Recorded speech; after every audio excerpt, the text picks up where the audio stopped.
Here are a few reflections on my time in Alaska. Some of these things I've said already. Hopefully I can put them into a more concise form.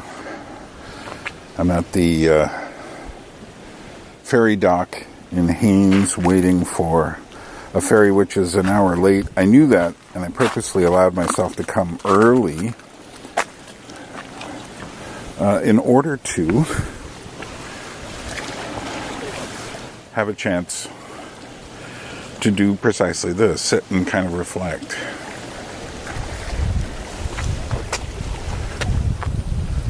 I'm looking up the Lutak Valley back there where all the bears are. You can still see snow peeking out under the dark forest. Well, this was a very melancholy trip, I must say. I enjoy always being in Alaska, but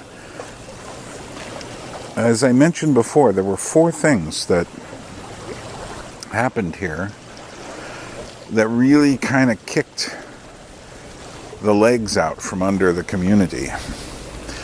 And the first was the pandemic, which, from what I can gather, was essentially it affected it the way most Americans were affected, but ironically, Alaska has so much space that you wouldn't think that the mask mandates were such a big deal.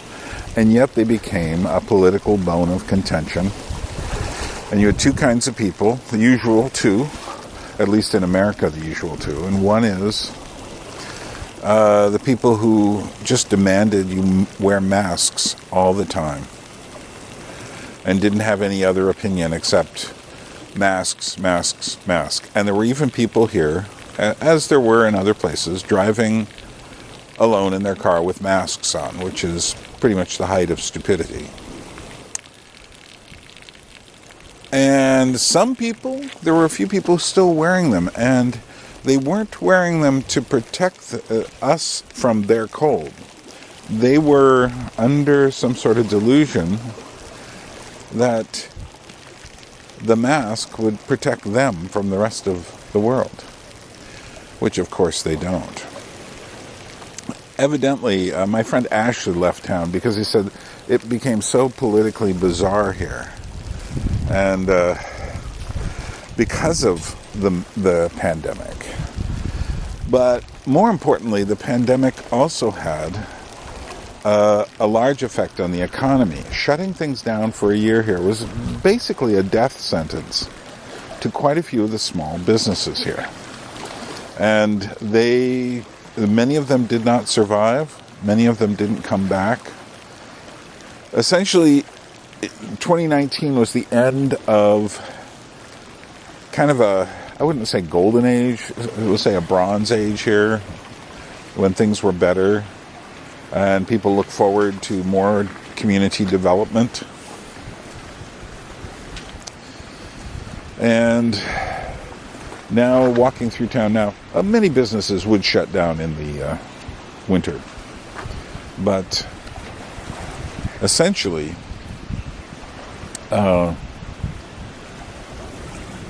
too many businesses, too many small, independent, private businesses open, including places to eat and little stores that provided services. Many of them now have for sale signs on them. So, the effect of the pandemic cannot be underestimated. But then, as if the pandemic wasn't bad enough, in December, I think it was December 6th, 2020, Haines had a catastrophic rainfall. People that I've talked to here said they'd never seen anything like it. Now, to put this in perspective, we get rain all the time here. And once every few years, we get a pretty heavy rain for, a week on end, which does cause some road damage and small slides and such. But this was a kind of rain that was, they say, once in 100 years. Although the fear is it'll be happening more and more. And this caused the massive slide, which took out several homes and was also quite... 2 people lost their lives. So...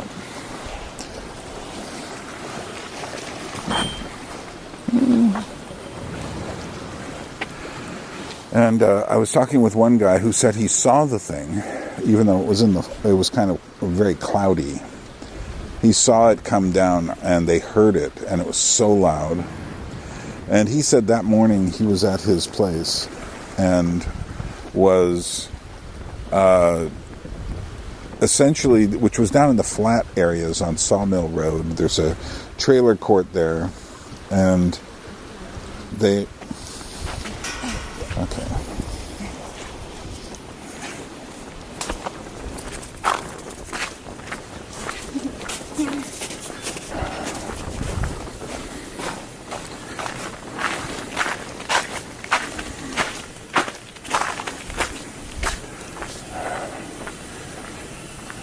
So it was he was at a trailer court that was on Sawmill Road, one of the flattest sections in town. He said there was a culvert under which all sorts of sticks and tree stumps and all sorts of other things were getting jammed inside of it, creating a backup. So he went and pulled the stuff out. He'd actually called the city up, and they said, no, just leave it there.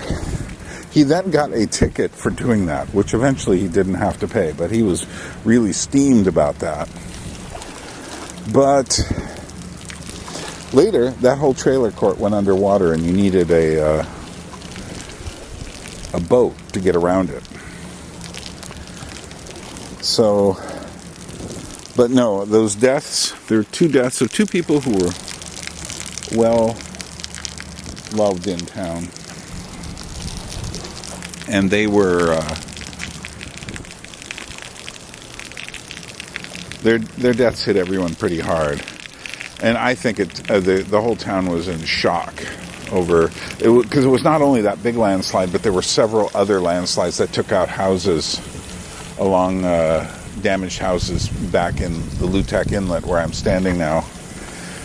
And the thing you have to remember about this whole area is many of these mountains around here, particularly the low ones down near Haines, are actual glacial moraines, which means they are places where a lot of material was dumped by massive glaciers. So it's essentially a huge gravel or sand pile, or gravel and sand pile. And then eventually over time, forests and trees grew up on it. But if you get it wet enough, which is what happened with the water, the whole thing starts turning to liquid. And that's what happened.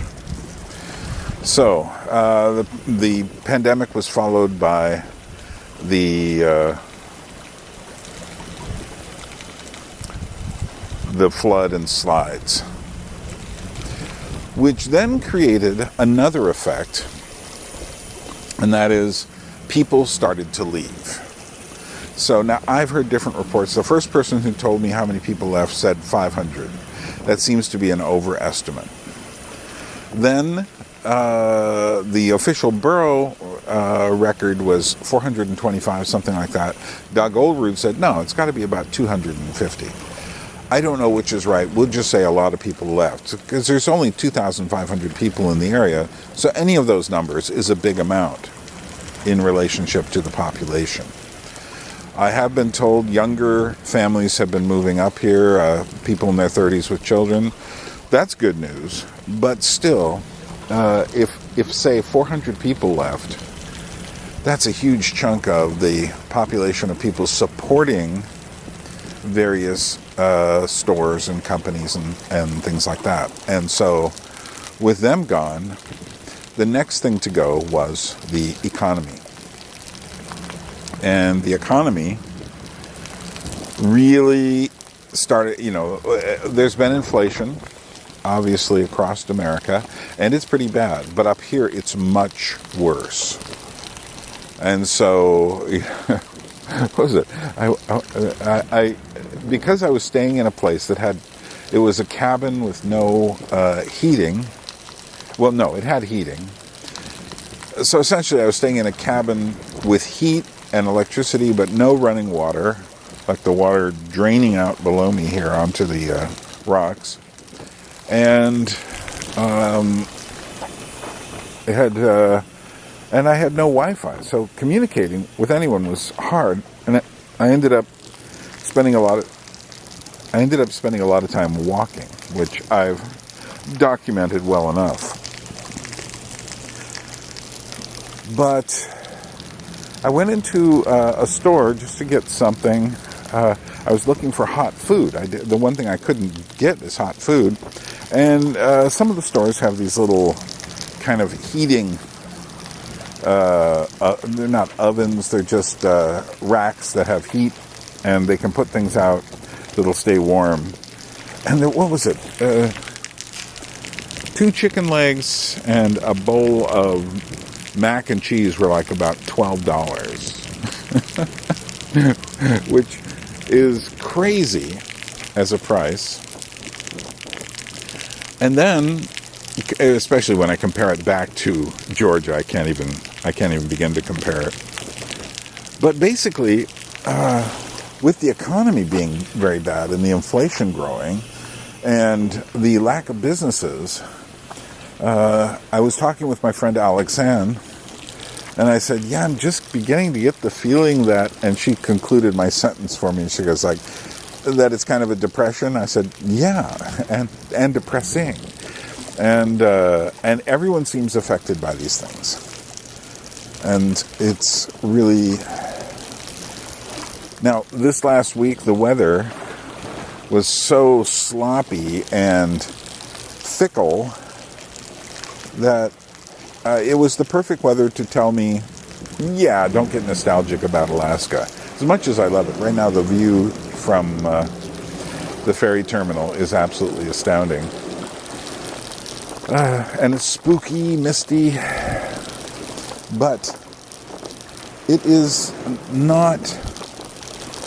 The place is not in a good zone.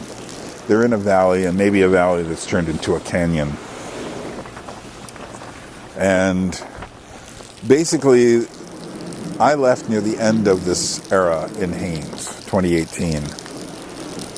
And it's very similar to New York. When I left New York City, a couple of years later came 9/11, which changed everything. Likewise here, their own personal 9/11 was this huge slide and rainstorm, but all the other stuff, the pandemic and the economy and the flight of too many people, and the prices of homes here, just gone, $500,000 won't even get you the good seats anymore. Used to be $200,000 would get you a very nice home. So, anyway, it's been kind of humbling here. Now, I've seen many of my friends. All of them, in one way or another, seem affected by the new realities. And many of them, as one of my friends said, well, you just deal with it and go on. And which is a very Southeast Alaska kind of thing. But it kind of weeded people out. And, of course, the political divisions, which were growing during, even before the Trump years, are certainly here. And I pointed out in one of the videos, this one guy, I won't say his name, went around. He came here later, like probably in the early teens, and bought all this property. He wanted to start his own little empire here. He realized he could buy, he bought about 6, 7, 8 properties and stores. And then, now he's got for sale by owner signs on all of them. And he didn't do that because of the economy, although I suspect that was there as well. But he did that because of the mayor that got in was probably more liberal than he wanted. Which is funny because then the guy who runs the brewery put up a sign, beer for sale by owner, which I thought was a nice response. But yeah, I did a lot of work, a lot of walking. I got most of what I wanted. The three things that I wonder about, some of them I'm wondering if I got the right thing. Maybe I've left behind the thing I most wanted, which was my 400-page novel that's handwritten. If that was the case, it's just like talking about shooting myself in the foot. But I just couldn't do anymore. I got to the point. And same with finding this Czech puppet. I just couldn't. I'd moved so much stuff, and time was passing. And I also knew I'd just sent. I'm going to pay. I already spent $600 on it. It's going to be another $6,000 by the time I'm done, or at least a large percentage of money. So, yeah. Meanwhile, though, things are beautiful here, even when they're cloudy and drippy. And you have to like that to be up here. And I really do. Of all the things I miss in Georgia, what I miss the most is this kind of northern maritime world. What I'm looking at right now, the docks and the seaweed and the smell of salt, although it's not as heavy here because this is so close to the glaciers that the water is much less salty than normal ocean water. Anyway, we'll leave it there.